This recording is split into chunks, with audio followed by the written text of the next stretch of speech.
BMKG Indonesia dan juga para pakar gempa dari luar negeri mengatakan Indonesia punya peluang mengalami gempa, apalagi Jawa yang memiliki 2 sesar raksasa di Jawa ini, termasuk di Jabodetabek sampai ke Cirebon, kemudian di daerah Jawa Timur termasuk Jogja, itu ada sesar yang sangat besar, ditambah beberapa sesar lainnya. Ini kalau terjadi gempa yang dahsyat diperkirakan sampai 9,5 skala Richter. Akan seperti apa nasib kita ke depan? Allahu a'lam. Kita hanya berdoa dan berharap semoga tidak, semoga tidak. Saya juga berharap demikian dan kita aminkan bersama-sama. Mari, amin ya rabbana amin. Kulali, seorang pakar gempa Australia, baru saja menyampaikan bahwa dari Selat Sunda sana, dari Pandeglang ada potensi gempa di dataran dangkal. Dan ini yang paling dikhawatirkan, Pak. Ini bisa menimbulkan tsunami setinggi 57 meter. Tsunami ini akan mengejar sampai seluruh Banten sampai ke Jakarta. Kalau 57 dari sana sampai Jakartanya sisanya 15 meter ketinggiannya. Apapun itu kita aminkan lagi, semoga tidak pernah terjadi. Amin. Tapi mereka bicara bukan orang-orang bodoh. Mereka adalah pakar dan ahli. Ketika mereka memperingatkan, maka layak untuk kita mengambil kesiagaan. Saya hanya sarankan pada kita yang mampu menghentikan bencana yang sudah diprediksi perkiraannya hanyalah Allah Subhanahu wa taala. Kalau begitu, ambil cara bagaimana Allah bisa mengalihkan atau menghentikan rencana bencana yang akan terjadi itu. Caranya gimana? Nabi sudah kasih tunjuk kepada kita. Pertama, lakukan taubat massal. Indonesia harus bertaubat. Dari apa bertaubat? Indonesia harus umumkan taubat ini kepada Allah Subhanahu wa taala, pemerintahnya, ulamanya, ya. Apa yang harus masyarakatnya diajak? Yang diajak taubat itu adalah negara Indonesia ini dengan rakyatnya. Satu, hentikan menzalimi para alim ulama. Gus Nur hari Kamis tanggal 27 Oktober dia menerima hari Kamis itu surat panggilan, statusnya sebagai tersangka. Gus Nur menyampaikan dalam bentuk video, dia sampaikan, silakan laporkanlah, sekarang saya sudah tersangka, paling-paling saya hanya ditangkap, dipenjarakan, atau mungkin bisa jadi saya dibunuh, terserah kalian mau buat apa, saya tidak ada takut. Tapi ingat oleh kalian, Allah maha bangun, Allah maha membalas, Allah maha hidup, Allah pasti akan melakukan apa yang akan dilakukannya kepada kalian.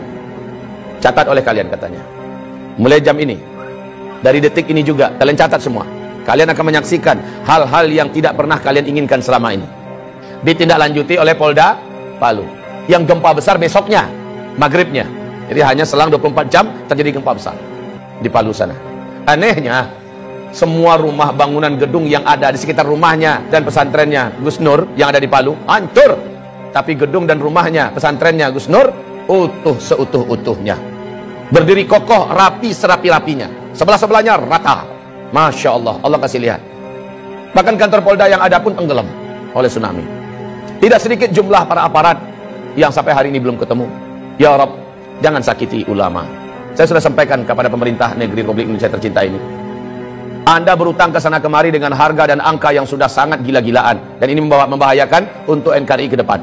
Sekarang mau Anda tambah utang berapa? Silahkan tambah. Anda bangun di sana-sini. Tapi dengan perilaku Anda menyakiti para alim ulama. Mereka wali-wali Allah di muka bumi ini. Mereka kekasih-kekasih Allah di muka bumi. Allah ratakan semua. Allah habisi semua yang kalian bangun. Bahkan nyawa kalian pun tidak akan terselamatkan. Ingat ini baik-baik. Wahai para penguasa, Anda tak lama berkuasa. Hidup Anda juga tidak lama di muka bumi ini. Jika para alim ulama tidak Anda perlakukan dengan mulia. Ibarat Allah yang kami muliakan. Tidak ada rezim yang ada dalam sejarah lalu menentang para pembawa-pembawa dakwah, melainkan rezim itu akan berakhir dengan tragis. Baca sejarah, buka Al-Quran. Buka sejarah bagaimana setiap rezim yang berani menentang pembawa-pembawa dakwah dengan tragis. Wa kadzalika ja'alna likulli nabiyyin aduwwa syayatinal insi wal jin. Musuh-musuh dakwah ini adalah setan-setan manusia dan setan-setan jin. Demikian Allah firmankan, yuhi ba'dhum ba'dha zukhrufal qawli ghurura. Konspirasi mereka sesama mereka saling rapat dan akrab dalam rangka memadamkan dakwah. Tapi pada ujungnya, qul ja'al haqqa wa zahaqal batil. Kalau kebenaran sudah datang, kalau kebenaran sudah diusung dan dibawa, diperjuangkan, yang batil pasti akan enyah. Apa yang kurang dari Firaun? Pucuk dan puncak kekuasaan-kekuatan saat itu di tangannya. Negara-negara mana yang tidak takut dengan kekuasaan yang dimiliki oleh Firaun? Kekuasaan yang luas, bala tentara yang banyak, persenjataan yang hebat, media semuanya di tangannya, semua kekayaan ada di tangannya. Kurang apa Firaun? Dan Musa hanya seorang pendakwah biasa. Musa dengan pendampingnya Harun. Bani Israel orang-orang rakyat biasa. Tapi mereka bersama Allah yang maha perkasa. Ketika semakin zalim Firaun kepada Musa dengan fitnah yang bermacam-macam, dengan cara yang bermacam-macam untuk menghabisi Musa. Akhirnya Firaunlah yang habis. Bala tentaranya habis, lumpuh semua. Bukan sekedar lumpuh, mati semuanya. Ditenggelamkan oleh Allah dalam Laut Merah. Kisah Firaun ini terulang abad demi abad, terus terulang dan berulang. Namrus sebelumnya, Ibrahim yang disasar. Namrus habis, dihabisi bala tentaranya oleh Allah hanya dengan tentara kecilnya berupa lalat. Namrus pun sekarat mampus.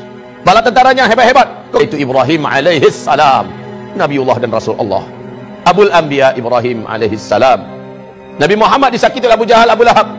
Di Mekah dia petentang-petenteng kesana kemari seolah dunia miliknya, membangun koalisi dan jaringan internasional kemana-mana dalam rangka menyakiti Nabi Muhammad, menyakiti para sahabat. Habis mereka dibuat oleh Allah Subhanahu Wa Taala. Maka rezim manapun di muka bumi ini, kalau sudah berhadapan dengan dakwah ilallah, berhadapan dengan ahli-ahli dakwah, para alim ulama, pembawa dakwah, pembawa kebenaran, Allah pasti akan tetapkan in lan tajida li sunnatillahi tabdila. Tidak akan didapatkan sunnatullah itu bisa berubah, tidak akan pernah berubah. Sunnatullah itu tetap akan terulang. Saya tidak tahu omongan ini akan sampai tidak ke telinga para pemimpin dan berkuasa yang sedang memimpin di Indonesia. Saya tidak ingin para pemimpin yang ada, rejim yang ada berakhir tragis. Tugas saya hanya sekedar menyampaikan. Saya tidak punya wewenang apa-apa dalam menurunkan azab. Saya tidak menginginkan azab turun ke Indonesia ini. Saya ingin pemimpin kita memimpin dengan baik dan benar. Roda kepemimpinan pemerintah berjalan dengan baik dan benar. Masyarakat hidup dengan makmur, sejahtera, tertanggulangi masalah-masalah berat kehidupan mereka. Agama juga terjaga dan terawat. Maka baldatun thayyibatun wa rabbun ghafur terwujud. Ini yang saya mau.